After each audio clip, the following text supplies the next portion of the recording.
So, welcome, Stuart. Thanks for having me, Karen. Oh, my absolute pleasure. You're coming from sunny England. Are you in England or are you I, somewhere I else? am in England, but it's Yeah. not so sunny right now. It Ah, looks positively wintry again. After we had a lovely sunny weekend, it seems like we've regressed back into winter now. It's foggy and grey. So yeah. isn't that what England's usually like, though? Foggy and grey and Well, yeah, yeah. yeah. Whereabouts in England are you? So I'm in Yorkshire. Oh, yeah. Yep. Yeah, Yeah. yeah. So about halfway up the country, give or take, if you were looking on a map. Yeah. Yeah. Oh, fantastic. Yeah, I Yeah. remember. Is York in the middle of Yorkshire? Is York part of that, or are Do, we do you two know what? different? I don't actually know if it's in the middle of it, but York is what Yorkshire is named after. Yeah. Yeah, Yeah. so it's kind of the epicenter of it, but geographically, I'm not sure if it's in the middle of it because it's quite a Yeah, big no, no. I, county. I just meant the So yeah, epicenter. Yeah, yeah. but yeah. York's beautiful. I remember being there Mm, years ago in the little cobblestone streets and just yeah, it's like a Harry Potter movie. That's actually it's literally, yeah, fabulous. Yeah, I yeah. It love is a it. lovely place. Yeah, I remember buying some little matchbox cars there, some little fire trucks and things like that Oh in yeah, one of the shops. Yeah, absolutely loved it. Good, fond lovely, memories of buying Tonka toys. Yeah, that'd be. Oh God. brilliant.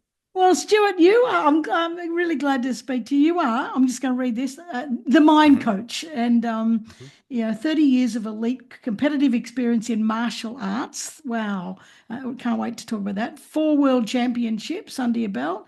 But you've also got a degree in applied sport and exercise science, and over 10 years helping elite business owners to excel to new heights.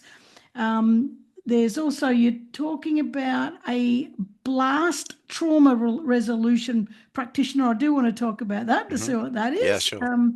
And a clinical partner of NeuroSim, the Hmm. leading, oh my God, I'm going to say this wrong. I'm going to have a crack. The leading auricular vagal neuromodulation therapy device on the market. I think I got it right. Nailed it, nailed it. So let's talk about them soon. But want to start with, so because you are supporting training, mindset coaching, elite business owners and that kind of stuff. So it's fairly Mm, high level. Well, it is bloody high level. mm, And you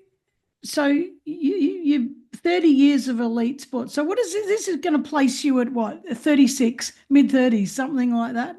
No, I'm spot on. 38. 36. 36, all right, yeah. 36. Yeah, So yeah. that's still young, and Mm, but you started young. You started at 6 years old. It sort of mm. reminds me. Started guitar at six. You're seven actually. I whinged about it at six, but started at seven. Um, so when you're so young, like I'm Mm, really curious because I think all of this high level stuff that you're doing, correct me if I'm wrong, but it feels to me mm, started with that success attitude back then. Do you know that kind of mm. achievement? You got a million trophies. Okay, that's an exaggeration. Probably 60 trophies up behind you there. But so take us back to 6 years old, only because I Mm, really love digging back into the past of people and saying, how did we get here? And mm, um, actually, before I do, I was just talking to someone the other day, an International Women's Day event, and I was saying how right. everything happens in tiny steps, and it's nothing. It's not about great big, giant goals and achieving them because we rarely can. Otherwise it's a Mm, fluke, or we're bullshitting because we probably not an overnight success. It doesn't happen, but at those tiny steps, and like 10 years later, we go, "Holy shit! How did I get here?" And then we have to look back and go, I can see it's tiny little micro steps all the way in the right direction. But anyway, I digress. Go back to 6 years old. And why Taekwondo for a start? Because that is a very high discipline sport. So why that one? mm. Yeah, so just before I get into that, I couldn't agree more with the tiny steps. Mm, And it's only in recent time, to be honest, that I've actually looked back with hindsight and I can see how the journey has led me to Yeah. doing this, what I do now, and what I've been doing for the last 10 years. But Yeah. it was never a grand plan. It was Yeah. never, I'm going to do this. And, Yeah. it unfolded as the path went along. So, yeah, I couldn't agree more with what you said there, Karen. Yeah. And in I love terms that. of getting into the Taekwondo, so I, from a young age, remember watching Bruce Lee films with my dad. Yeah. And like he was at school during the Bruce Lee boom, in the early Yeah. 70s and whatnot. And always remember him talking about doing flying side kicks across the common room with his mates. Yeah. And so I remember watching the VHS tapes of like Enter the Dragon and Fist of Fury and all these Bruce Lee films and wanting to be like Bruce Lee. That was the thing. That was the goal. And it just so happens that purely by chance, where I'm from specifically, has a bit of a hotbed and a really high level history of martial arts and Oh. specifically Taekwondo, just by chance. Yeah. And for instance, we have the first ever British Olympic medalist in Taekwondo from my hometown. Wow. My first instructor represented Great Britain in the Barcelona Olympics. And the master instructor of the club was the Great Britain coach at the time. And this is the club that's about a mile away from my house at the Yeah. time, just by chance. And so from day one, I was having top level tuition Mm. essentially. And Mm. because I was so into the Bruce Lee films and all that kind of thing and really loved it, that's why my parents put me into it because it seems to resonate. It could be a good thing. And we tried a couple of clubs before settling on this one, Mm. but that was why they got me into it at such a young age, and being a young kid, wanted something to focus on and that kind of thing. They put me in there and I've never looked back because it definitely started the journey that I've been on and into doing what I do now. And I Mm. see that now interwoven throughout all the things that have happened, which I'm sure we'll get Yeah. into as the Yeah. Yeah. conversation goes on. Wow. I want to say two things, and one's completely off the point, Mm. but I just want to say it. They say, when there's a whole lot of champions, legends, that live in an area, they say, oh, there Yeah. must be something in the water. Yeah. That Yeah. kind of stuff. I Yeah. couldn't help but think, and sorry, I get distracted. I couldn't help but think, oh my God, all these babies in one area come out kicking. Everyone's coming Well, out yeah, kicking. that's it. Anyway, That's that's it. just very childish of me, but I just had to go there.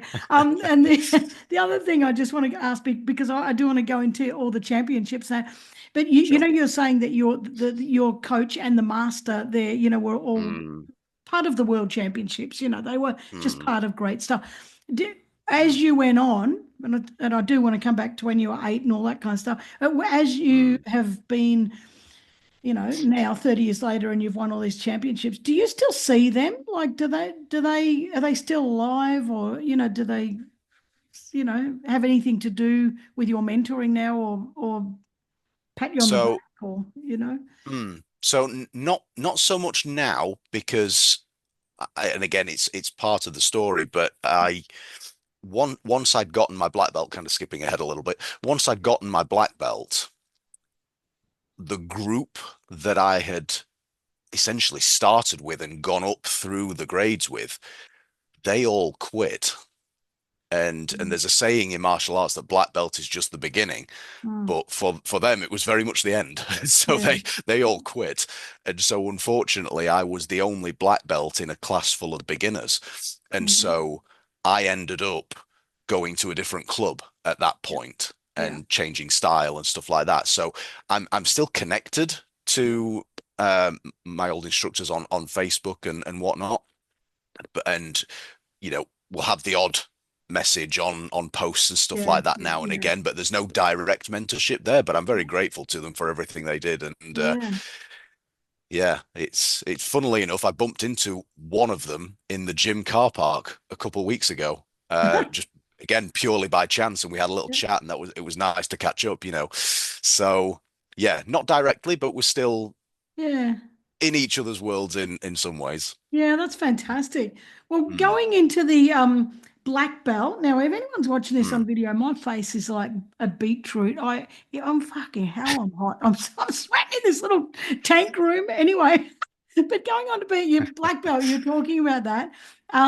You started Taekwondo at 6, but then by mm, 8, you went for your first black belt and mm, failed, which was a significant point for you. So, like, mm. tell us what, because I love failure. I think failure is just a fabulous place to be because there's no place but up. Like, you got to learn. But so, Yeah. what happened in that moment? Like, what did you want to quit?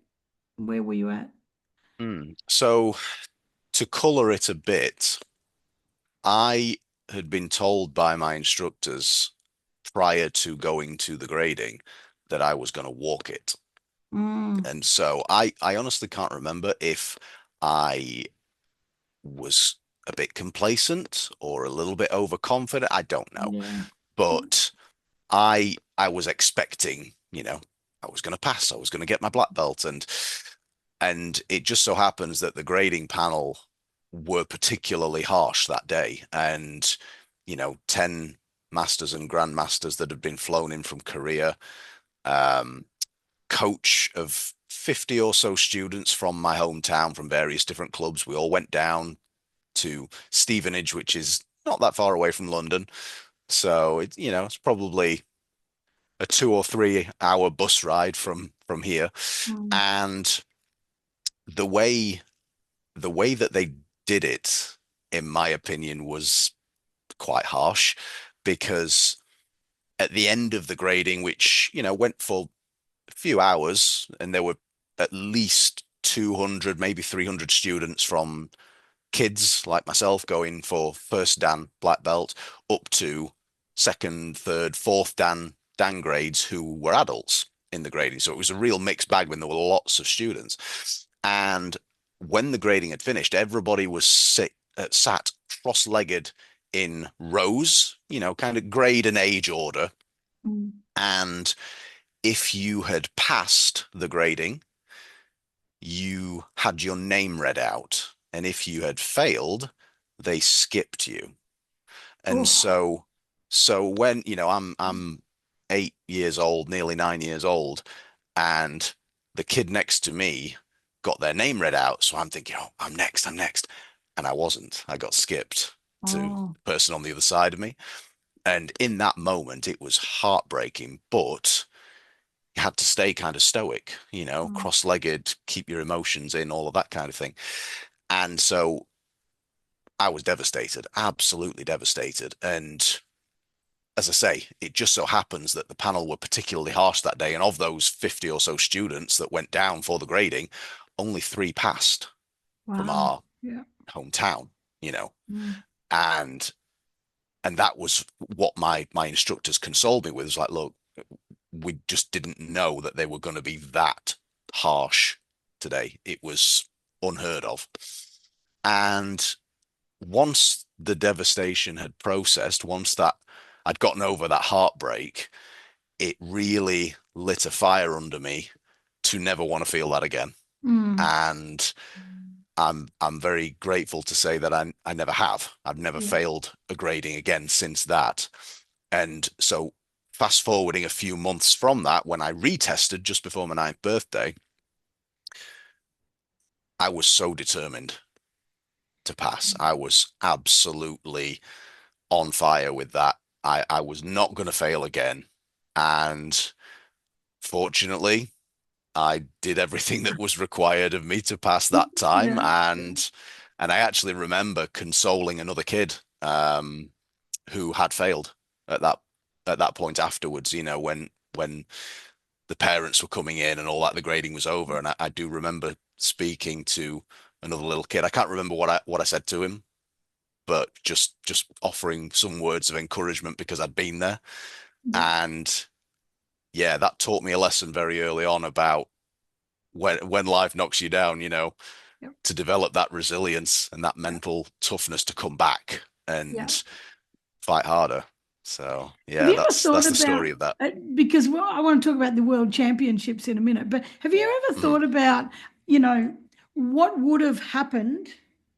What would have happened if I quit? You know what, like because your world planned out, you know, that there was all these world championships and everything, and now you can look Mm. back and go, oh, I can see how that happened, and this is great, and I have had all this success, and now I'm where I am today.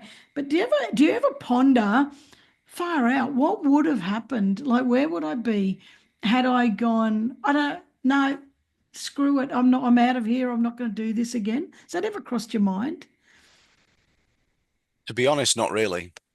Oh, No, good. because it's martial arts in general is such a big part of me Mm, and who I am. I can't really imagine myself without it.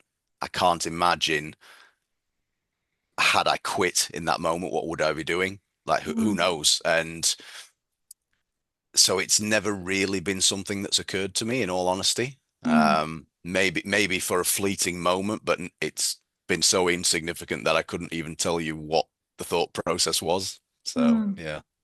So that was at 9, like you Mm, passed and everything else. But then at mhm. 13, so this is only 4 years later, and in my mind, you're still a kid. You're like Yeah, yeah, 13, still a baby, really. yeah, But then yeah. you represented the British Great Britain team, in the French Open in Hmm. Paris. How how did you? And I know you said you got the black belt, and then you changed clubs and that sort of stuff. What was so good about you that got you chosen for the whatever the French, for world Mm, championships? yeah, yeah. What stood out about you? Because there'd be hundreds of kids your age, that were black Mm. belts, and what was it that you had? So generally speaking, with getting selection for the GB team or for an England team, for a major international, whatever it is, it is a meritocracy and you are selected based on your results in qualifying tournaments, Yeah, generally speaking.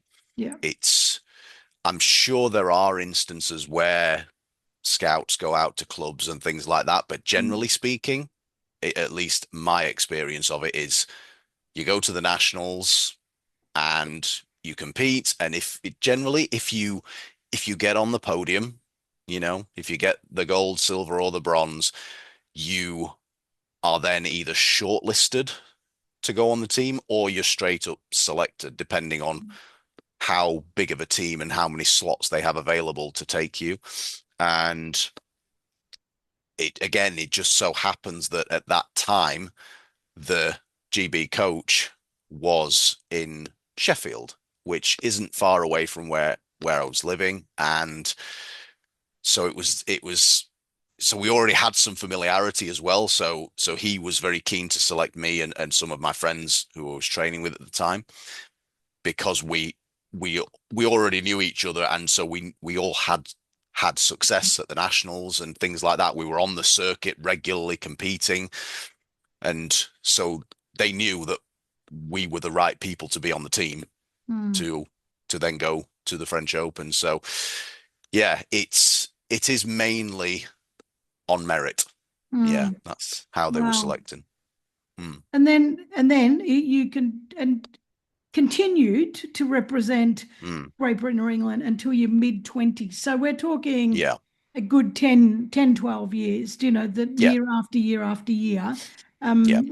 Did a lot of teenagers, so when you say mid 20s, let's have a Mm, look at that gap in the middle, that teenage years, hmm, and you're yeah, only 36, so you're still young, people. hmm, I'm 60, so my teenage years were different, very different to yours. Yours are closer to the mm, teenagers now. Like hmm, you're yeah. younger.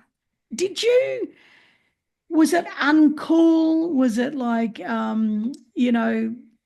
I just want to hang out with my mates and play video games, or I just want to, get pissed on a Saturday and, that sort of stuff?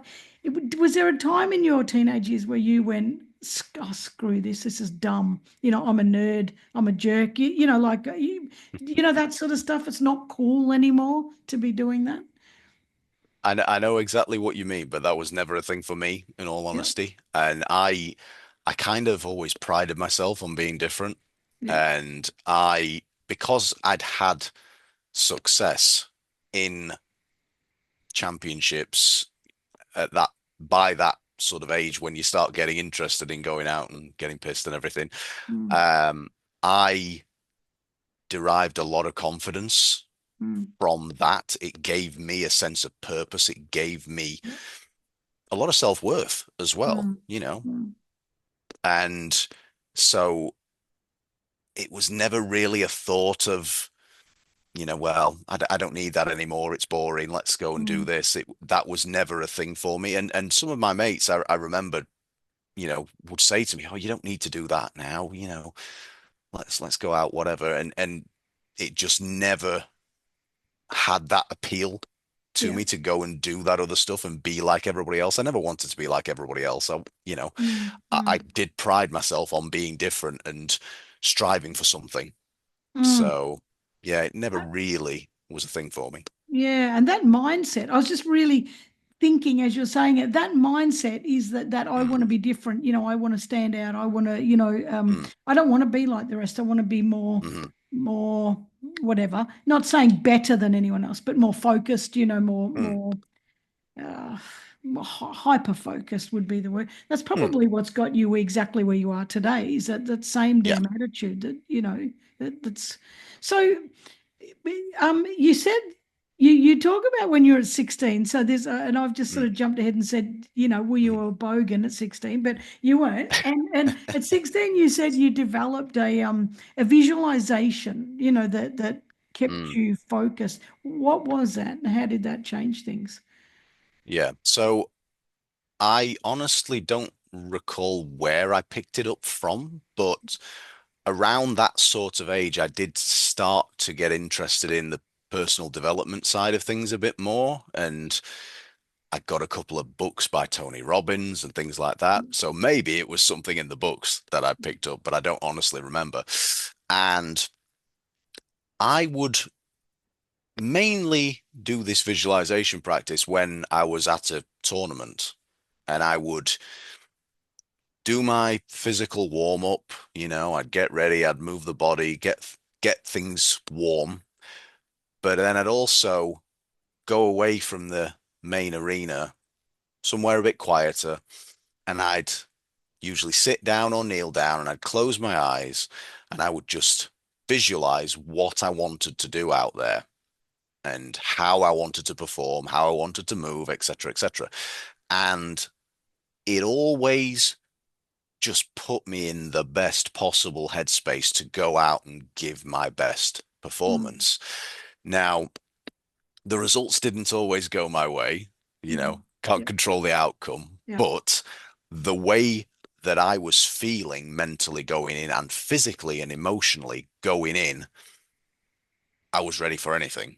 Mm, And so it just really put me into that flow state essentially, so that when I went out there and I'm competing, I wasn't thinking about it. I was just mm, in the yeah, moment yeah. doing the absolute best I could. And so that was the main times that I adopted it. I mean, with hindsight, I should have been doing this all the time. I Mm, should have been mm, doing this every single day.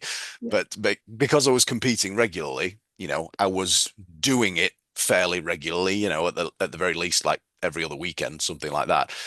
But it really helped me to tap into something Mm. else and allowed me to perform as best I could. Yeah. I think that's really important because, and you're talking about like now you do mindset coaching and, and everything Mm, else. That when the biggest thing that gets in our way is our own mind. mm, It tells us a lot of bullshit about what we can and can't do, and then it yep. convinces us that, actually you're not that good, and actually all this kind of rubbish. But you're Yeah. talking about this perfect place of being like in the flow, you know, where you're in the moment, in the flow, and the monkey chat is not really there, do you know, because it's the whole body is just flowing with this state, you know, and like you Mm, say, it doesn't matter whether you win or lose. It's the moving into that state that actually controls everything, really. You know, yeah. it's a real yeah, I absolutely love it. And do you still use it now? Like, do Mm, you still try and use it for yourself and help other people to get into that state? mm. Yeah, absolutely. That's part of what I do with my work with Yeah, clients. But in terms of doing it myself, yeah, it's it's one of those things where when life gets busy, sometimes it becomes a bit of an afterthought, but actually it needs to be the forethought yeah, yeah. because, you know, whatever we think about up here and whatever we see and whatever we create up here, we can then go out into the world and create or build Mm. whatever it is. It all starts between our ears. And Yeah, so yeah. it is so important. And I'm making more of a conscious effort now to keep on top of that, even as things get busy, even if it's just a few minutes a day, just to Mm, really dial into that and keep it top of mind because it is so important. mm.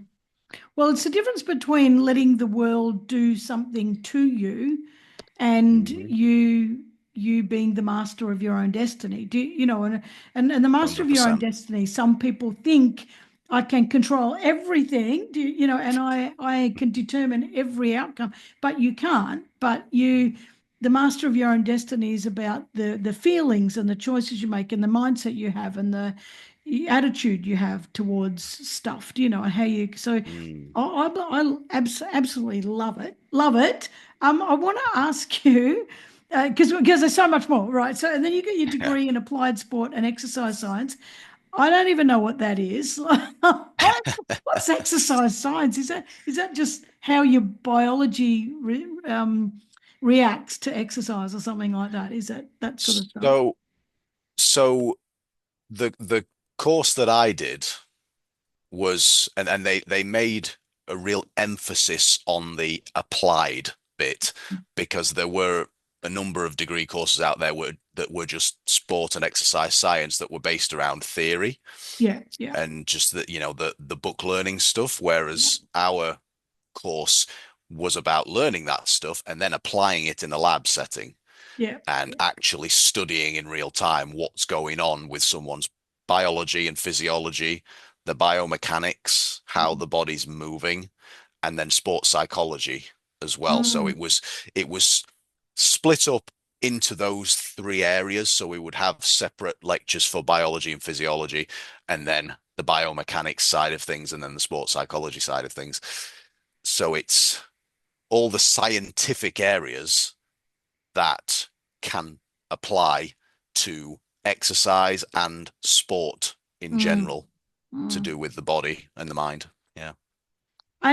And just as you're saying that, all those three areas, I can see absolutely how your stepping stones have played out. Like it is Mm, so clear, yeah. you know, how this has happened. Yeah. But you know, to put a bummer on it, there was a point when you were very, very fatigued and very, very tired, and you know, like it was things weren't going your way, like despite the fact that Mm, you had this visualization which I don't think is a flaw in you. I think this is what every human being faces. You know mm, that there are times when we've just run out of steam and we have maybe we're missing a link in our chain and we don't know it, do you know, because we're mm, chugging along, and then it's like, what's happened to me? Suddenly I'm off my rails. Do you know what that sort of thing? yeah. And then you sort of went to see a hypnotherapist, and then a few things happened from there. And tell Mm. us that. I love this part of it. Love this. Yeah, and you're exactly right. Even even if we think things are all Mm, hunky-dory and going to plan or just going well, yeah. sometimes you can get blindsided by something that's Mm, not even necessarily external Yeah. to you. It could be something that's internal that happens for whatever reason, and you can speculate on Yeah. all the million and one reasons why that could be. Mm. But yeah, when I was in my early 20s, it was probably not long after I'd done my degree, I think, to be honest. I was still competing internationally at that point and still taking it pretty seriously. And I had a few tournaments on the bounce where I just got really fatigued in Mm. there and ended up losing, not because of a lack of skill, but because I just couldn't perform because I was just so tired in the moment. And it really messed with my head. That was the thing, with hindsight, I definitely could have been training more smartly. I definitely Mm. could have been eating and fueling my body better, but it was the mental side of things that really took a hit. And I ended up going into subsequent tournaments thinking to myself, oh my God, it's going to happen again. It's going to happen again. Yeah. I'm going to get tired again. And of course, it became a self-fulfilling Yeah. prophecy. Yeah. And so I got referred to a hypnotherapist by a friend of mine, and I was I was open to it, which is always what I say to my clients. Like, don't blindly believe everything I'm going to tell you straight off the bat. Just be open Yeah. Yeah. to the process, be open to the possibility. Yeah. And so I was fully expecting him to whip a pocket watch out and be swinging it in front of my Yeah. face, and all that kind of thing, all the cliches. But I was open to it. Didn't know what was going to happen, but I'll go Yeah. along and see this guy and see what happens. And again, I couldn't tell you what he did specifically, but it just flicked a switch in Mm. my mind to where my confidence in my fitness just shot up. Now, you could argue whether something changed physiologically, and that's Mm. very possible, Mm. might well have done. But the main thing was in here. The Yeah. main thing was my confidence in my fitness levels and ability to compete to my best. Okay.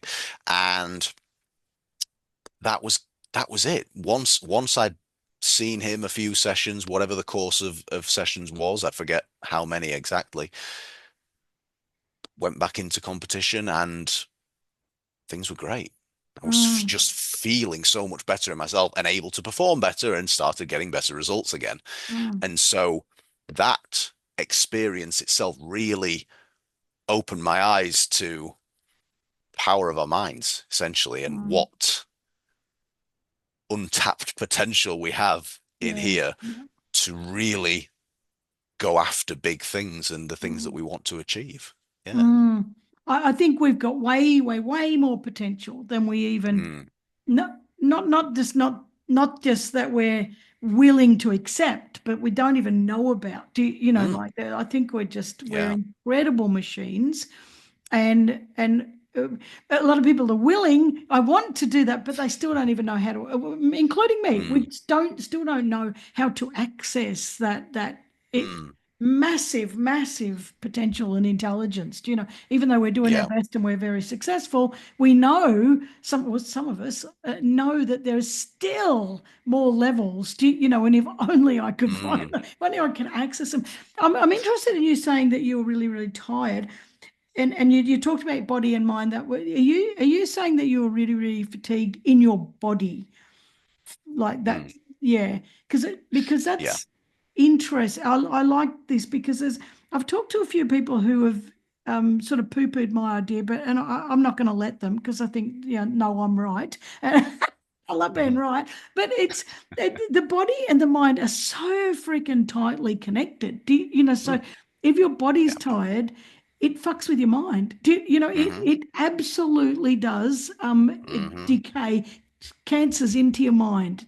Straight Mm, away, and the doubt, the talk, the bullshit. But if your mind's tired, your body suffers. It's this, Mm, it's absolutely, and then we can add yeah. the other levels of emotional stuff and the spiritual stuff. Like Mm, the sooner we can get to a point where we see ourselves as a holistic being, that all of these things have to be aligned and connected and healthy, and feeding each other. As soon as there's a chink in one, mm, they've all gone. They all fall. It's like a game of dominoes, that they all mm. start to fall apart. So I love that you're talking like that. Now you went and saw this hypnotherapist is Paul McKenna. You talk about Yep. him, and Mm, this turning point, you say you like you said, the light or the switch flicked on, and mm. everything else. Yes, that I'm making assumptions here, so tell me if I'm right. I'm It's thinking that okay. yes, it flicked back on, and you got back into your sport, and you're doing really well, like as far as taekwondo goes, and your health, Yeah. your physical stance and everything else, and your state. But I'm interested also on top of that is that got you interested, which led you down another path, this path of Mm, far out, like what can we do with this mind? So you, mm, which has also led to where you are today. So, yeah. why did you follow it? Because some people might just go to a hypnotherapist and go, "Oh, good, I'm cured. And now I'm going to Mm, play taekwondo, and I'm not play it, but you know what whatever it yeah. is, Yeah. and do it, Yeah. Yeah. and I'm still going to be a world champion and everything else." Mm, Not everyone goes, "I want to be one of those." I want to mm, be here. So what was so great about it, other than you saw the results and blah blah blah? But why did you then go, "I want to be one of those"? Like, I want to be a mm, hypno hypnotherapist, or yeah. hypnotist, whatever. I'm not sure what you call it, but Mm, which one is it? Is it both? yeah. So, Hypnotherapist, hypnotist? so for me, and the way that I was taught, again, the distinction is I go by clinical hypnotherapist Yeah. because it's the therapeutic applications of hypnosis that I Okay. Yeah. use Yeah. for people. Whereas again, I was taught that the hypnotist term tends to be adopted by the stage hypnotists a bit more, Ah. doing it for entertainment purposes. Now, Yeah. that's not necessarily the widely accepted definition of both of them. It's just the way that I was taught Yeah. through my training, and so that's what I stick with. But yeah, because to my mind, the word hypnotist conjures up the pocket watch Yeah. and The quacking like looking a like a duck. chicken. Yeah, exactly. That's it. All of that kind of thing, which is what I don't do. And you know what? It's probably not even relevant, but I'm just got a curious mind. Every time I hear something or say something, I think, "Oh shit, I've never thought of that before." I get a little bit Yeah, excited, and curiosity kicks in further. But yeah, so why yeah, did yeah. so why did you want to go down that path and expand out Mm, into that? yeah. So as I touched on before, it that first experience with the hypnotherapist local to me really opened my eyes essentially to how profoundly we can change Mm, and how much more there was to understand about the mind. Like I'd been doing martial arts for such a long time, I'd been into sports and fitness for such a long time as well. So it was predominantly about the body. And mm, then get exposed to this different modality that's a lot about the mind mm, and thoughts and feelings and beliefs and even helping to promote physical change. mm, So it just really, really piqued my curiosity. But going to what happened with Paul McKenna. So for any listeners that aren't familiar, Paul McKenna is quite well known here in the UK as a kind of TV personality in mm. terms of being a hypnotist. And I Yeah. think he does refer to himself as a hypnotist.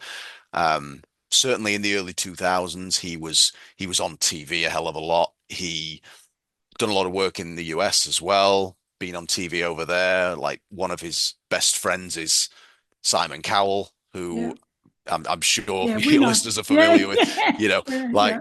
yeah, on the day I met him, should I say, he actually gave me one of his books And when I read through the book, he name drops all these celebrities throughout it that he's friends with and that he works with, you know. But but anyway, getting back on track. So beginning of 2013, I was going through a bit of a tough time personally. I'd, not long come off a breakup and I wasn't in a great headspace. Mm, And I was reading the Sunday Mirror, which is one of the tabloid newspapers over here in the UK. And there was a two-page article in the center of the paper about Paul's new book on a technique called havening, which I'd never heard of. mm, And I found the article really, really interesting. And again, all about the mind, how powerful it is, how we can change it through hypnosis, but then also this havening technique that he was promoting at the mm, time. And there was a column down the right-hand side of the article in which Paul and the Mirror were running a competition, and they were going to select, or rather, Paul was going to select three people from the UK. It was only open to residents of the UK, and they were going to go to his house in central London, and he was going to do some hypnosis and some havening with them to help them overcome whatever their issue was at the time. And because of the headspace I was in at that point, I thought, well, what the hell? I'm going to enter this thing. Didn't mm. expect anything from it, but I actually got picked. Yeah, I was actually yeah. one of the three that was selected. And so I went down on the prearranged day. I believe it was like May time. I want to say May time 2013. And the article was out in like January or February. So there'd Mm, been a few months elapsed before it actually happened. And on that day, yeah, went to his house, and he and I got along really, really well from the off. Um, because unbeknownst to me, one of his idols was also Bruce Lee. And so yeah. we really hit it off with that straight away, which was great. Mm, And then as the day went on, he did the hypnosis work, he did the havening work with me. And once again, a bit like my previous experience with the hypnotherapist, it just really shifted the way that I was thinking and feeling at the time. mm, And that was the light bulb moment for me because I just thought, you know what, I need to learn this stuff. mm, This is my second exposure to having it formally, and it's just totally shifted the way that I'm thinking and feeling. mm, So I want to learn this, you know. I mm. love learning Yeah, about things in general. I love being a student of something that I'm really interested in that I can really get my teeth yeah, into. And so I said to him on that day, like, look, I want to learn this. What do I need to do? I wasn't even thinking about helping other people with it at this point. I was just wanting to learn it for yeah, myself yeah, to help me be better. yeah. It wasn't a thought of I'm going to do this for a business or anything like that at this point. It was just the fascination with it and me really wanting to learn. Mm, And so he said, look, my mentor is Dr. Richard Bandler, who is the co-founder of NLP, which is neuro linguistic programming. He taught me everything I know. He's my mentor. You should study with him first. Do that first, and then go from there. And mm. so that's what I did. I studied with Dr. Bandler first, did the NLP practitioner qualification with him. And then off the back of that, through the wonders of Google Ads, I remember being on my emails one day, and it was when they showed Yeah, adverts down yeah, the side of the yeah, email, and there was an advert run by a local clinical hypnotherapy school, and they were offering a free taster weekend on their up and coming qualification. yeah, And so, like most people, you see the word free and think, "Oh, yep, I'm in." And yeah. so I clicked on the link and had a read through, and thought, yeah, this sounds like a bit of me. And so I went along, and again, it just really resonated with me. Mm, Like I'm very lucky in that my voice is quite good for hypnosis as a modality anyway. mm, I've got quite a good voice for it, and I'm quite aware of how to use it. yeah. And so a lot of the stuff we were doing on that free taster weekend, I just really picked it up super quick. and I was doing things, that I kind of shouldn't have been doing at that point because I Yeah. was so green, and the two tutors said to me, like, we know that you've just done this NLP one and you've spent a lot of money on that, but if you can afford to do this qualification, we'd implore you to do it because you've got something here. Like, Mm. we can see that Yeah. you could really do some big things with this. And so I went away wanting to do it, but worried about spending the money. Yeah. And after a lot of toing and froing, I raided my savings and Yeah. booked on. Yeah. And then fast forward a year or so, by June 2014, I was fully qualified and then started working with clients on the side of my work as a personal trainer. And Wow. that's how I got qualified and started on this journey. I love it. But just before while I'm thinking, what's havening? I've never heard Yeah. of it. Yeah, what's that? Yeah. So I'm not actually qualified in havening, but it's a modality that was developed by a professor at an Ivy League university in America, and it involves elements of hypnotic suggestion, visualization, things like that, but with the addition of physical touch. Because what Mm, they found in the clinical studies was that when certain areas of the body, like the palms of the hands, so mm, Paul would be doing this on my hands and then rubbing the outside of the upper arms here, mm, increases serotonin release in the brain, which yeah. helps to decouple and desensitize negative emotions by Mm, essentially kind of like flooding the system with positive feel good hormones. mm, And so it helps in the process of desensitizing the old thought, the old feeling, the old behavior, all mm. these neural pathways that are Wow. contributing to how we were thinking and Yeah. feeling. And then it brings in elements of hypnosis and suggestion and visualization and things like that as well. So Mm, it's an interesting technique. It's a very yeah. interesting Yeah. technique, but I haven't formally studied it yet. But Yeah. that's from my experience with Paul. Yeah. Wow, that's what's I've never heard of it, but I love it. Mm, Love it. yeah. So in 2014, you've decided I'm going to now do this as a business. I'm going to start working with people. Oh my Mm, God, I'm a personal trainer, and now I can mm, see that if I attach all of these other things to helping people, mm. they're going to absolutely explode. At least that was your hope, because you hadn't Yeah. tested it yet. Has Yeah. that been the case? Like, have in the last 10 years, that you've been doing it, what sort of changes? Well, tell us exactly what you're doing now, just so that Yeah. I'm not making up stories for you on your behalf. Yeah. Sure. No worries. So yeah, now I'm working with clients predominantly one to one, but I am going to be looking to start some group stuff at some point soon, Yeah, but yeah, predominantly one to one. And generally, they're either business owners or stressed out corporate workers or athletes. Those mm, tend to be my main yeah, demographic that I yeah, work with. And it's all about helping them to overcome what's holding them back psychologically, emotionally, and sometimes even physically, yeah, chronic pain issues, things like that as well, yeah, we can work through. So it's all about resolving and overcoming those things to then allow them to excel in their performance at work mm, and or in sport. And yeah, it's all that continuum. Most people have got stuff that's holding them back for yeah, whatever yeah, reason. yeah, I have a couple of clients that aren't.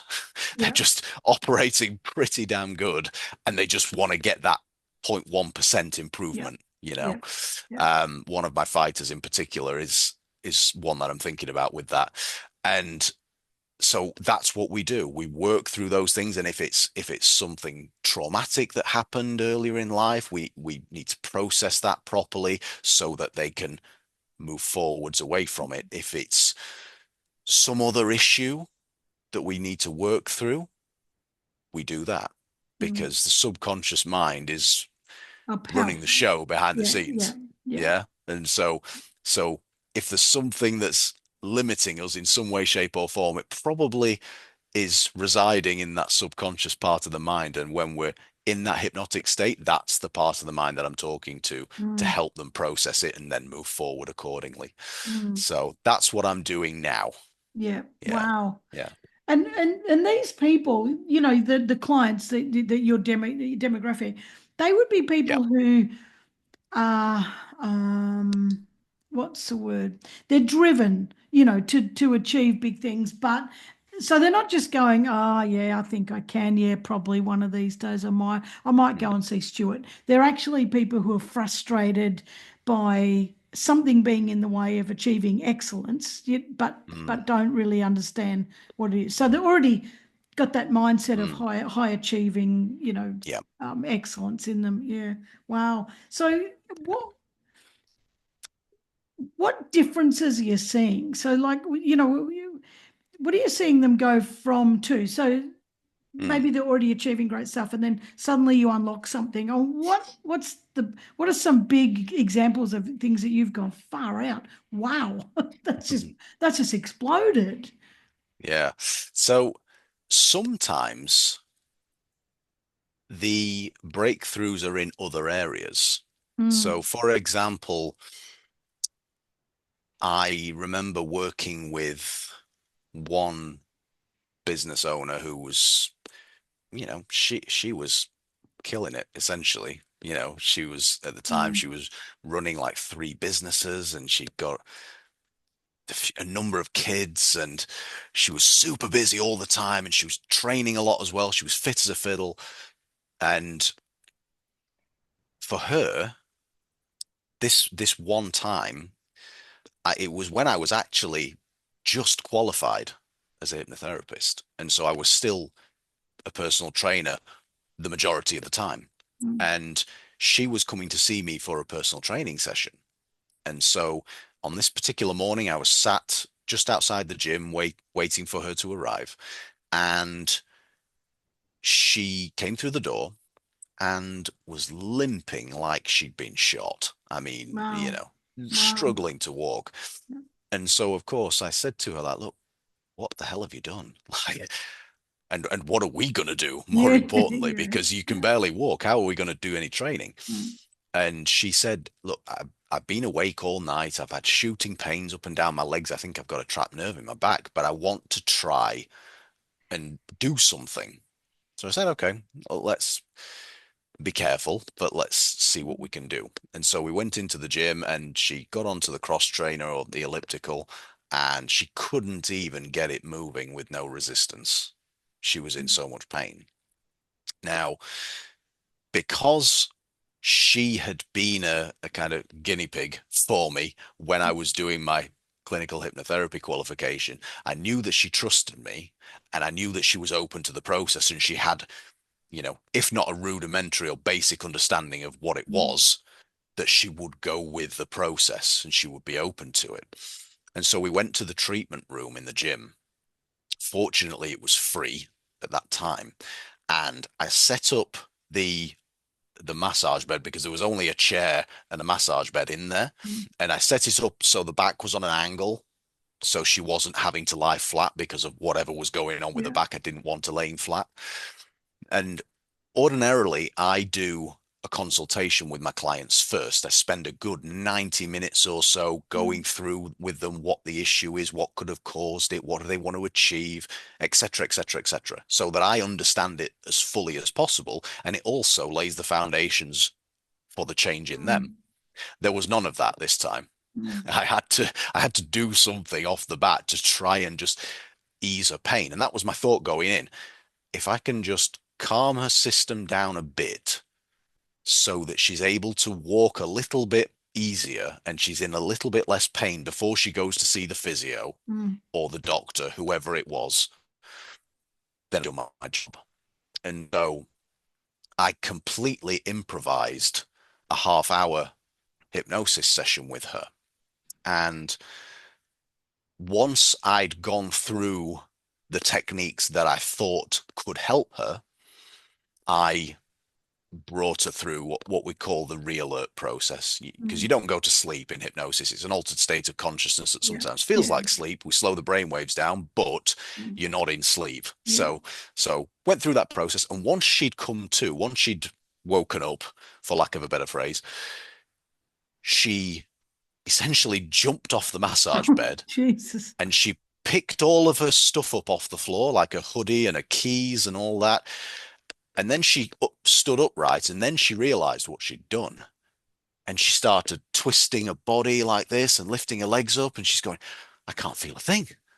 There's no pain. I can't feel anything. And in my head, I'm doing backflips, and pardon my French, I'm thinking, holy shit, this really works. Because like again, I was like fresh off the Yeah. qualification. I'd Yeah. never done anything like this at this point. Yeah. And so I said to her, like, well, look, this is amazing, but please go and see the physio Yeah. and have him assess you and put his hands on and make sure that structurally and biologically, physiologically, everything's okay, and get a referral if you need to, do what you need to do, because I want to make sure that we're not just masking the Mm. pain, Yeah. and that Yeah. there's an issue deeper rooted that needs addressing, and we've just switched off the pain signal for whatever Mm. reason. And sure enough, she was given a clean bill of health by the guy, Wow. and that was that. Whatever that Wow. issue was, we resolved it in that half hour period of hypnosis. And Wow. so sometimes, Mm. the breakthroughs can come in other areas. And one of my clients who I'm working with at the moment, he's flying in business. Mm. The business is great.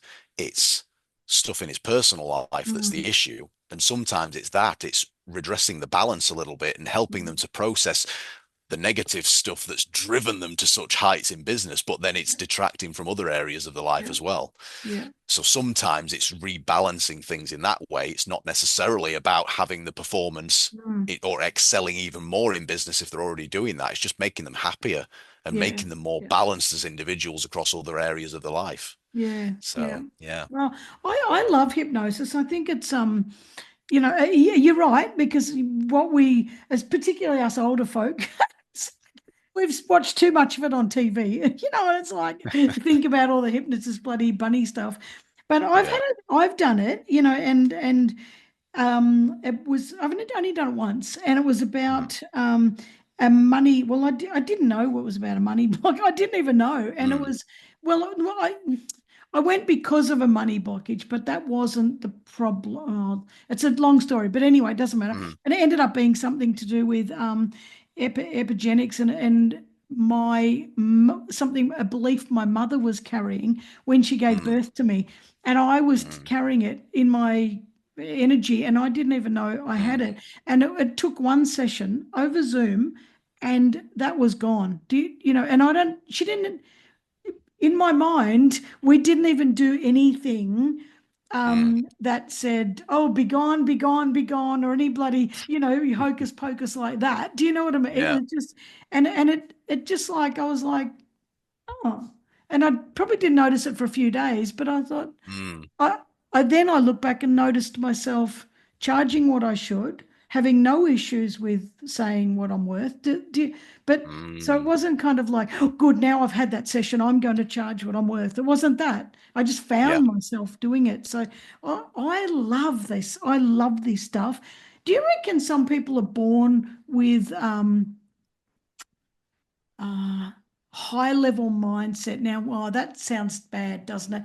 Like that, mm, the ability to understand mindset and develop it, as opposed to some people not born with that. Maybe it's emotional intelligence, I'm not sure what, but do you think it's something that people can learn or even want to learn? Or do you think they're people just born with and some kind of innate understanding that there's a greater thing happening?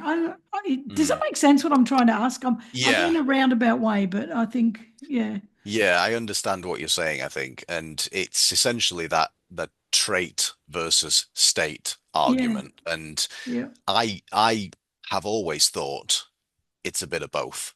yeah, I think some people are innately, for lack of a better term, wired up to have that kind of mindset and that kind of yeah, curiosity to yeah, progress, and some people aren't. But then also, it can be taught, it can be trained.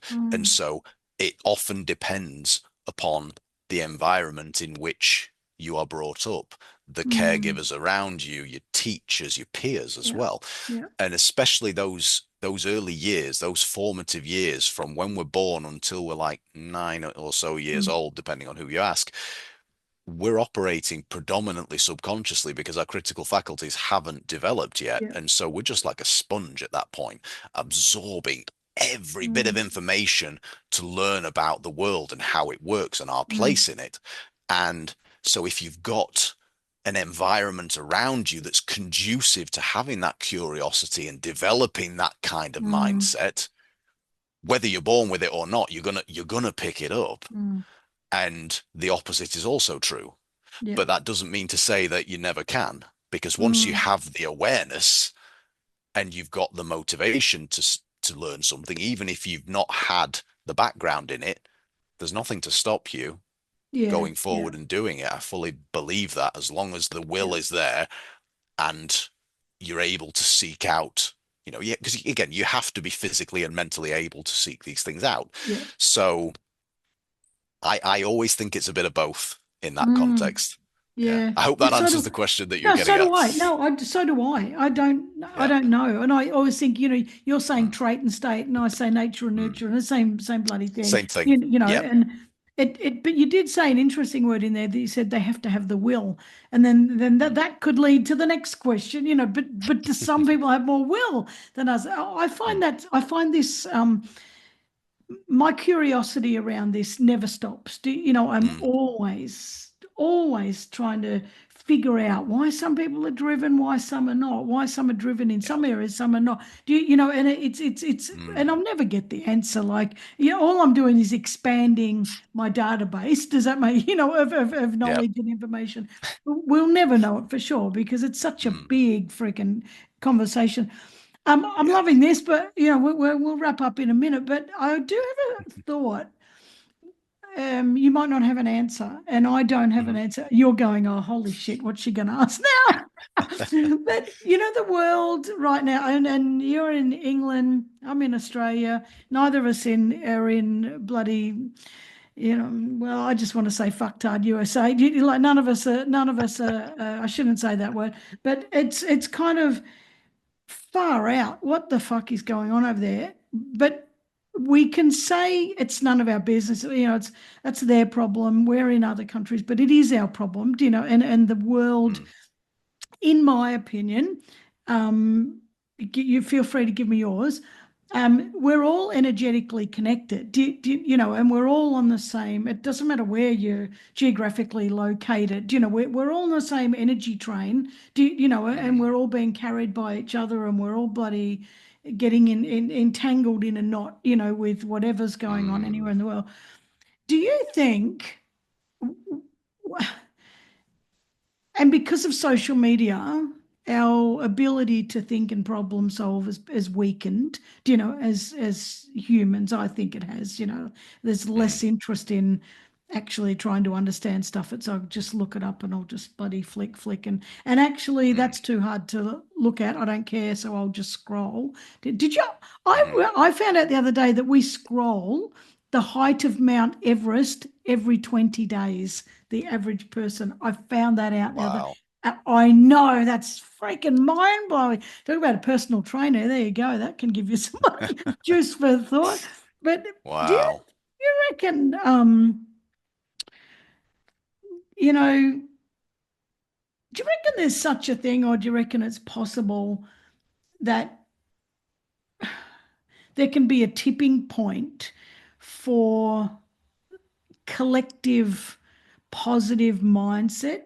Now, I know you might not know what I'm talking about again because I'm going around in circles, but like at the point where if enough of us focus on um, the positivity, focus on what's possible and what could happen, and even if we don't know each other and we're all just at it, if enough of us individually all around the world, considering our energies joined, do you reckon we can tip tip it so that we can win, so that the world can find peace, or at least majority of the world find peace? Like, What are your thoughts on that? I'm Yeah. just, no right or wrong. I'm just curious Mm. on what you think about that. Yeah, I haven't thought about it in those terms of it being a tipping point, but I would agree with that, yeah. Because Mm. there's been studies done where they've had and I'm totally going to butcher the numbers and stuff, so I'll just I say do, don't worry. Yeah. X amount of people Yeah. all meditating Yeah, yeah. on positive things and in a certain city, a certain location, and at the same time, the crime rates go down from what they Mm, typically are at that time on that day, etc. So there's examples of things like that happening where enough positive intention and positive thoughts and positive feelings go out into the ether, the quantum field, whatever your terminology is, you know, mm, whatever mm. your paradigm is, Yeah. and it affects change elsewhere. And Mm, so I fully believe that. Yeah, I mm. fully believe that.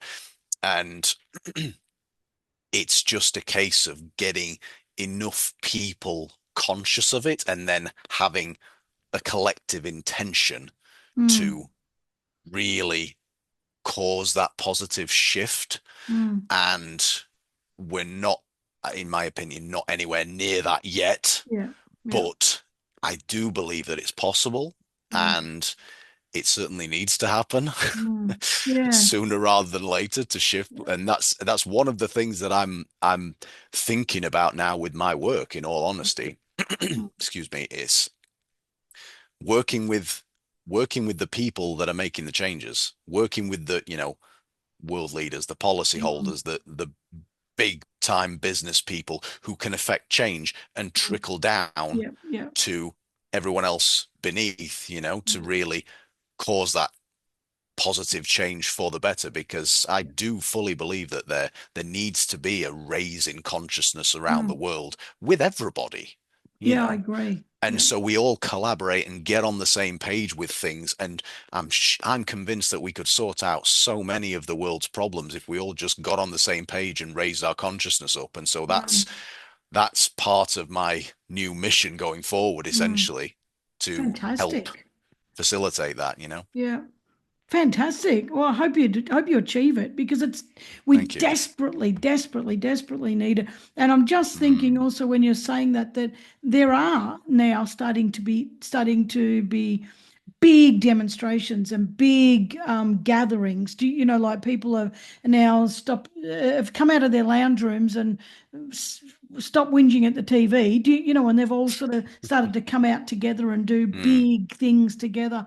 And if we can keep growing that, where I talk a lot about tipping points. I think tipping points is mm, probably one of my narratives. It's like, well, where is that point where we yeah. do good or become good, or and not Mm, not good just as in my opinion, but we all know the difference between good and bad. We all know sure. Yeah. what's a positive change for the world. And yeah, it's yeah, but just very interesting. I just wanted your Mm, opinion, because no yeah. right, wrong. We're all got it. Oh no, I didn't ask you about blast trauma resolution. What Oh is yeah. that? Yeah, yeah, Yeah, so you and some of your listeners may be familiar with a process called EMDR. yeah, yeah, yeah.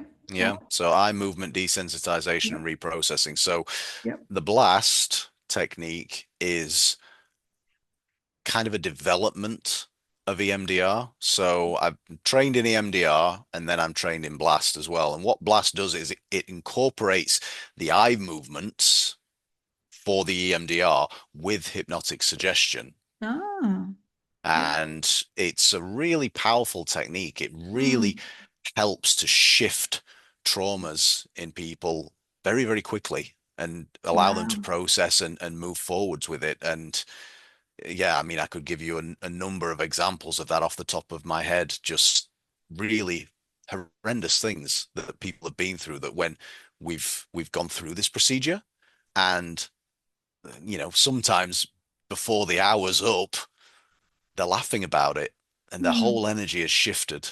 And you can mm, just see that where that trauma was locked and keeping hold of them, mm. it was no longer that way, and they'd processed it and were thinking about it, feeling, and then behaving differently. The whole posture changed, the body language changed, Wow. the way that they talk about it changed. Like oftentimes when we've been through that process, they'll start recounting it to me again at the Yeah. end, Yeah.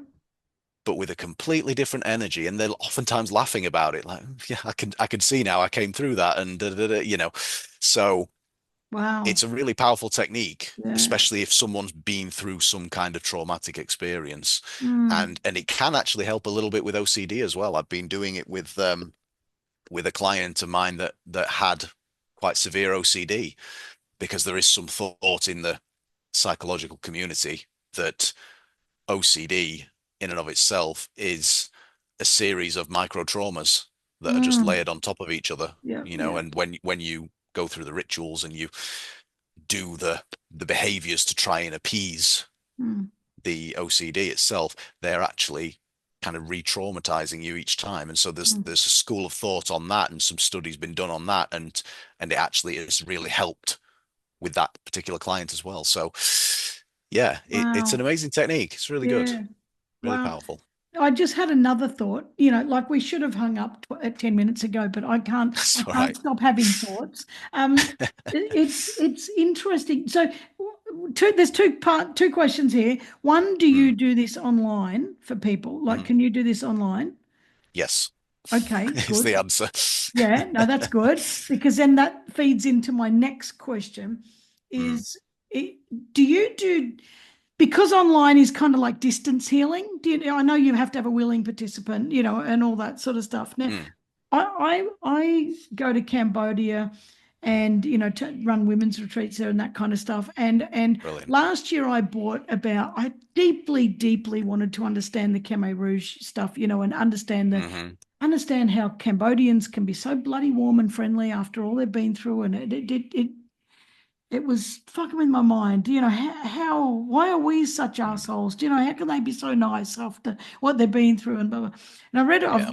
bought about 15 books on it, and so far I've read Wow. 6 on the Khmer Rouge, and I probably shouldn't because I've got one of those minds that, like it'll go down the doomsday fucking rabbit burrow, after I've read it, that sort of stuff. Yeah. However, I'm so interested. Do you think, because I would love to imagine that you could, and you're probably not even interested, but this is just my thoughts. Imagine this. When we're talking about collectives and stuff like that, there'd be this whole collective of people that in Cambodia who lived through it. And that they've got this trauma and Mm, they will be passing on that trauma energy to their generations down and just and I mm, was just imagining you doing this mass healing. I know that you don't have their permission, and that's mm, part of the whole process is you're supposed to have mm, people's permission, but I was just imagining if you were able to do this kind of like mass energy healing, like mm, far out. Can you imagine mm, what that like that excites me. That I mm, don't know if it's possible or allowed, if it's ethical, but it's mm, can you imagine if there were people like you that were intently focused on a demographic and freely giving of your, just healing, and we started to see like these bulk mm, healings going on around the world. I reckon that's possible. Do, mm. do Yeah, you? I I think I that's agree. I agree with that. Yeah, that's I think exciting. it's possible. I definitely think it's possible. Yeah, Yeah. Well, there you yeah. are. There's food for thought.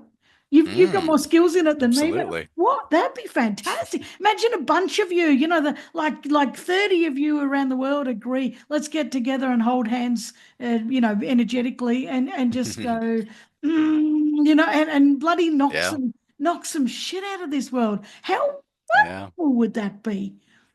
Oh yeah, it would be incredible. And there's as I touched on earlier with that thing about the people meditating and the crime Yeah, rates in that yeah, city, and then there's other examples as well of things happening on a more local level. mm, Certainly, some of the work of Dr. Joe Dispenza and yeah, Bruce Lipton and Greg Braden, those guys doing essentially healings with people at the retreats that they Yeah. offer, and so there's lots of Stuff.